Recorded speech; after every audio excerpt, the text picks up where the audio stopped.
Imagine paying your mortgage off in just 7 years by just making payments differently. Sounds fake, right? Well, this isn't magic, it's just math. The banks don't want you to understand this. Let me explain.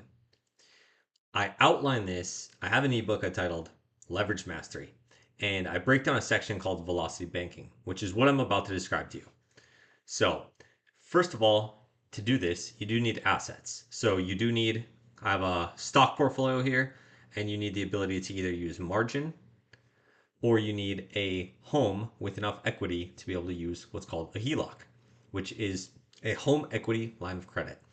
And these two things act very similarly. Basically, they both allow you to use an interest only loan.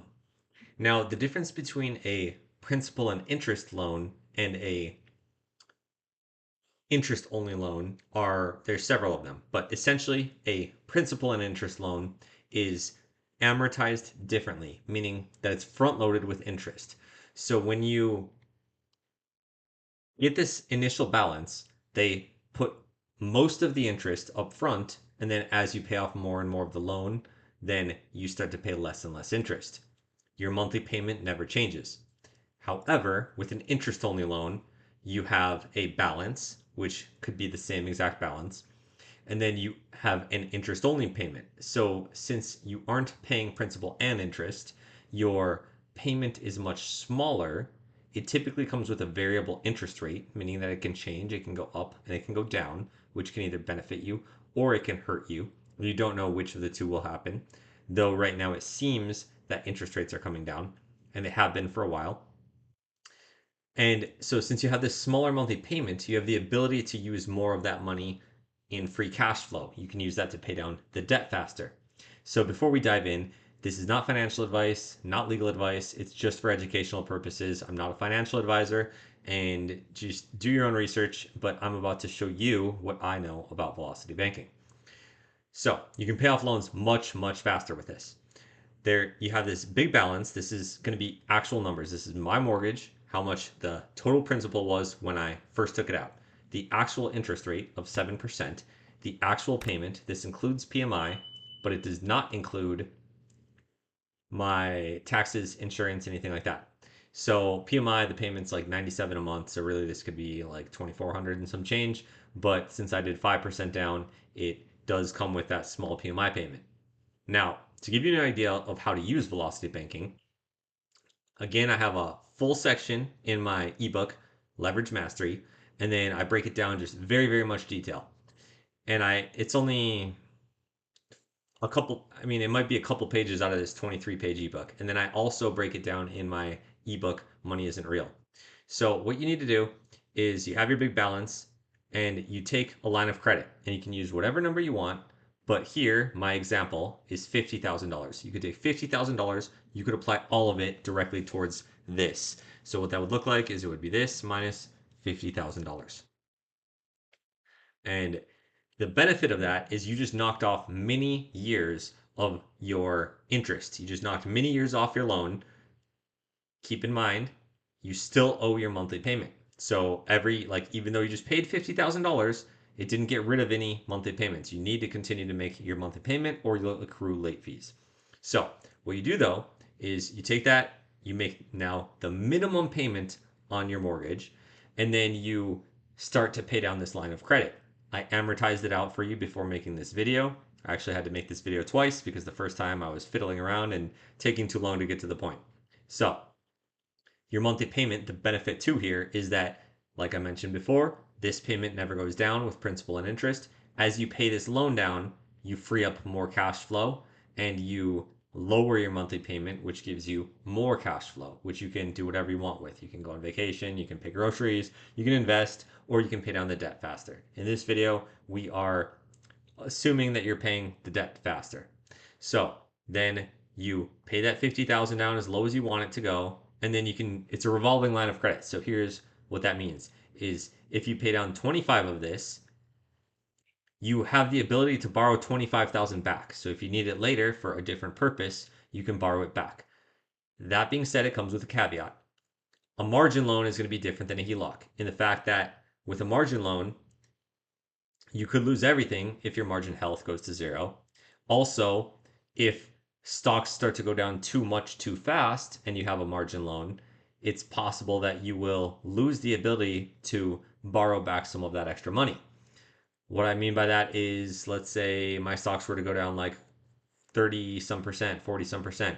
I might not be able to borrow more money. So where I just described I could pay off 25,000 and have access to it again, you might not be able to do that if you see a big decline in stock price. So be very careful when using margin for this, though margin is more powerful because you often get a lower interest rate than you do with a HELOC. Now with the HELOC, it's different. So with the HELOC, it's you're using your home as collateral instead of using your stock portfolio as collateral. Both of these strategies, you're using something as collateral and they're going to take it if you don't make your payments, right? So make sure you make your payments, make sure that you don't fall behind, or you could get in a lot of trouble. So with margin, again, real quick though, if you weren't to make your monthly payment, it would get added to your total balance. But if that balance goes up, up, up, up, up, and you never pay it, your margin health will go down, down, down, down, down, and you'll get margin called. So now what I did on the side here, I'm going to zoom in too for a minute here because someone else had pointed out that I should zoom in so you can see this on your phones. So to dive into some of those numbers, we had the 363,000, 7% interest, $2,500 payment. After apply $50,000, then what you do is you work to pay down that line of credit to free up your money again to where you can borrow it back to repeat and pay an additional $50,000 to pay down the loan faster and faster. And $50,000 is just an arbitrary number. You can use whatever number you want. You could use $10,000. Why does this keep happening? you could use you could use $10,000, you could use $20,000. It doesn't matter, but the bigger the number you use, the faster you will knock many years off of your mortgage. So on the side here, I give you a example. So let's say that you have a bank loan at 7% interest and you have this monthly payment. Your goal is to turn this interest rate, you're converting it over here, and you are switching from 7% interest down to 5.15% interest. That's not all though. This would still work if this was 7% interest. It just wouldn't work as well. You are essentially moving this debt over to this debt at the same time as you're sort of converting over interest rates. And if you have enough money, you could do it all at once. If you don't have enough money, you could do it in spurts, which is essentially what we're doing over here. $50,000 are some big spurts. I might do this with like 30,000 or something for my personal situation. So we have same balance here. If we were to change this to 7%, I can show you that this still works. Actually, before I do that, let me show you something. So the difference between this payment and this payment is $955. So here you can see if you were able to convert all of this, you would, at this interest rate, you would have $955 per month extra. That's a lot of money. You could then use that to quickly pay down your $363,000.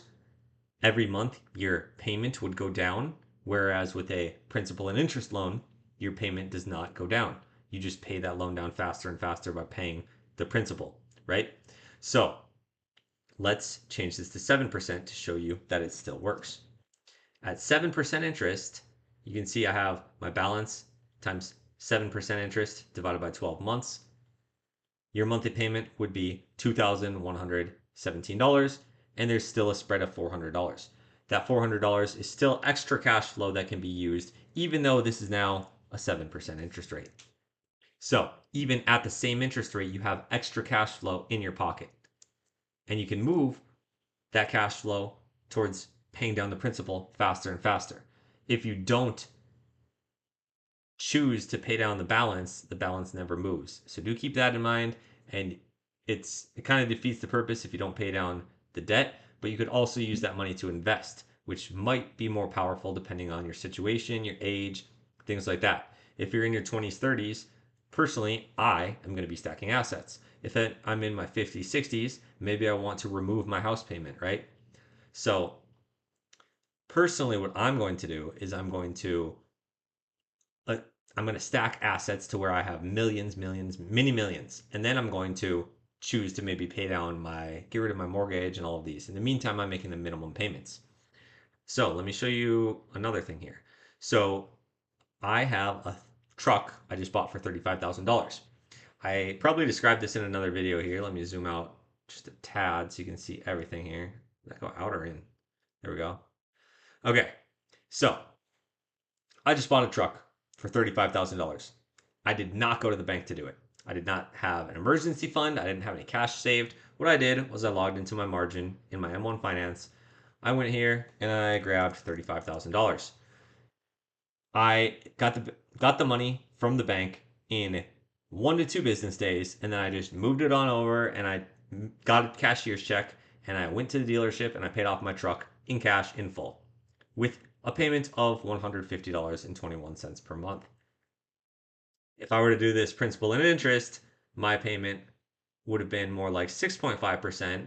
They would have given me a payment on a 6-year loan of $627.90, and I would have had to have full coverage.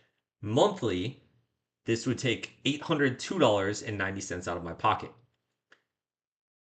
Same total balance borrowed, right? So it's 35,000 and 35,000. A lower interest rate. This doesn't hit your credit. You can't see it on a credit report. No one knows that you have this loan unless you tell them. And then, so just keep in mind, you have to pay it back, or you could lose your money if you get margin called. So be careful of that, right? So it's not like you get the money for free. It's still debt that you owe.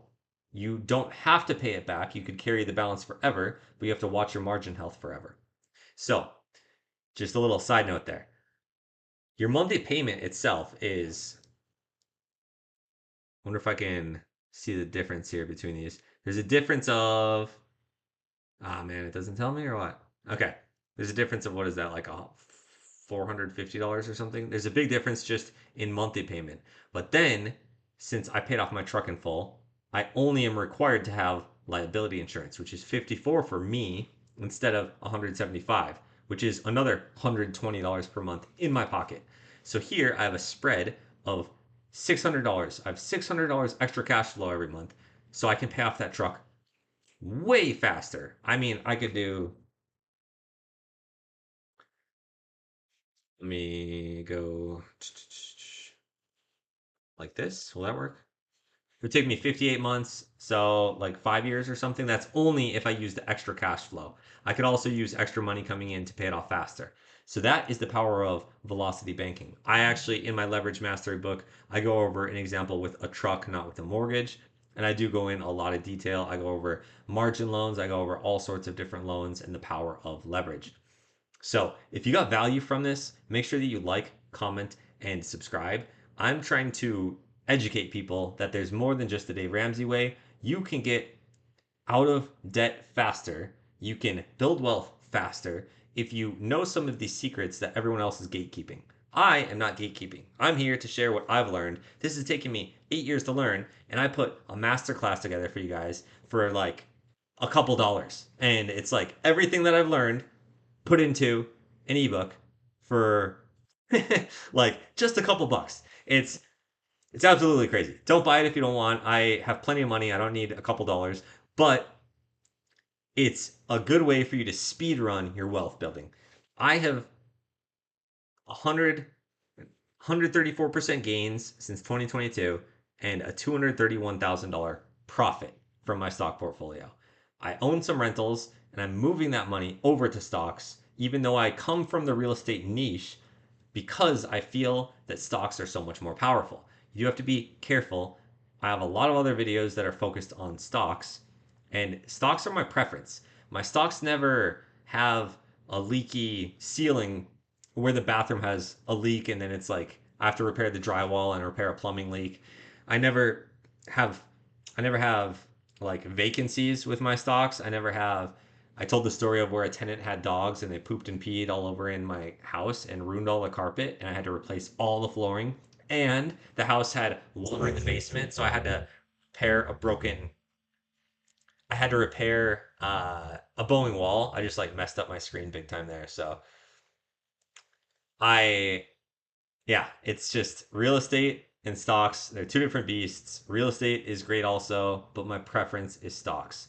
If so many people like dividend income, if I wanted income, I would personally do real estate, though I just kind of ragged on it for a minute there. It's just big lump sums of cash, and it's a fine way to build wealth. Dividend income is fine. I know I don't talk nice about it all of the time, but the fastest way to grow, in my opinion, and from just mathematically looking at numbers, is growth with stocks. So see you next time. Little side rant there, but see ya.